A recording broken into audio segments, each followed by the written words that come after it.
Since we spoke in March, the country has completely changed. The George Floyd murder has fundamentally shifted the culture of our country right now.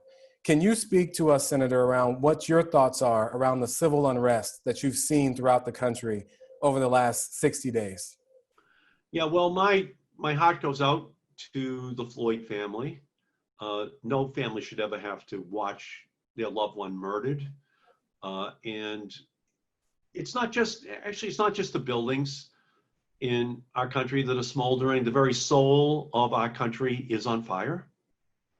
And it is critical that we stand up and fight for the kinds of changes to the structural racist policies that are built into our economic system, our educational system, our healthcare system, our criminal justice system, our environmental system.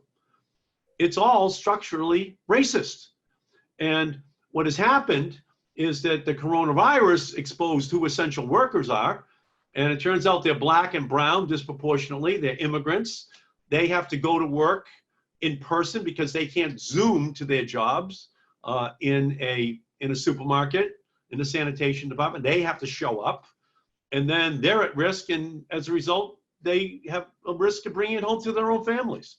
And then people say, I wonder why the incidence is so high amongst the minority community, because that's combined with the already lower access to the healthcare system and the exposure, and Chelsea's a good example, to pollution that then leads to higher levels of asthma that then makes the individual more vulnerable to the coronavirus, because it's a respiratory illness.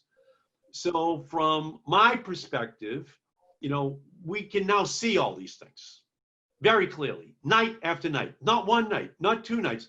It's almost an educational program for the United States of America. Look at these people. Look at what they're doing for our country. Look at the risks that they're taking for our families so that we can be safe.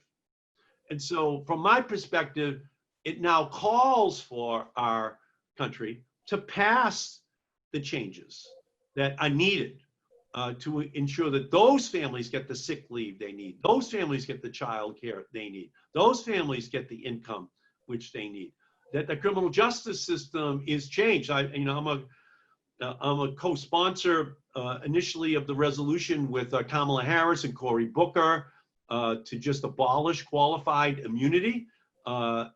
What country allows a police officer to murder someone and then be immune to a suit by the family for wrongful death? That just has to change. So I've introduced that legislation to make sure that we change that law. I've co-sponsored with Cory Booker something called the Next Step Act, which just looks at our whole system of criminal justice and just says it is completely upside down. We owe an apology to an entire generation of African-American young men who were imprisoned as part of the war on drugs in the 1990s. 2 million African-American young men who wind up with records, losing their right to vote, losing their ability to be able to fully maximize their God-given abilities.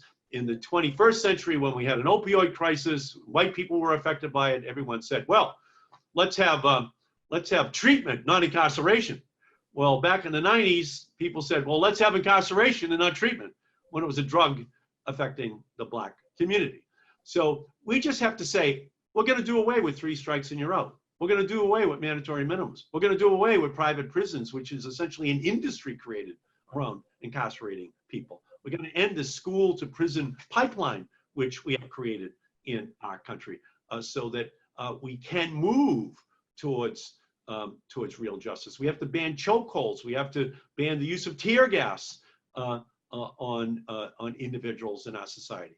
So, and more fundamentally, we have to look at our economic system, our healthcare, our educational system, and just say it's rife with racism in terms of the barriers which are constructed for Black and brown people to be able to enjoy the democratization of access to opportunity through healthcare and education and breaking down discriminatory barriers.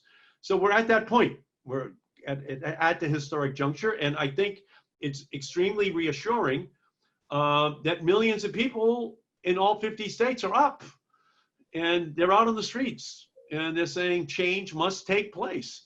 And I'm very heartened by this. And amongst other things, and I will say this, that the discussion has actually moved in a direction which is healthy for the country, because it's now more realistic about the nature of racism in our society. And I think it's pretty clear between the coronavirus and the Floyd murder and all the other murders that have taken place, and Donald Trump trying to capitalize upon it politically, that we're at this moment.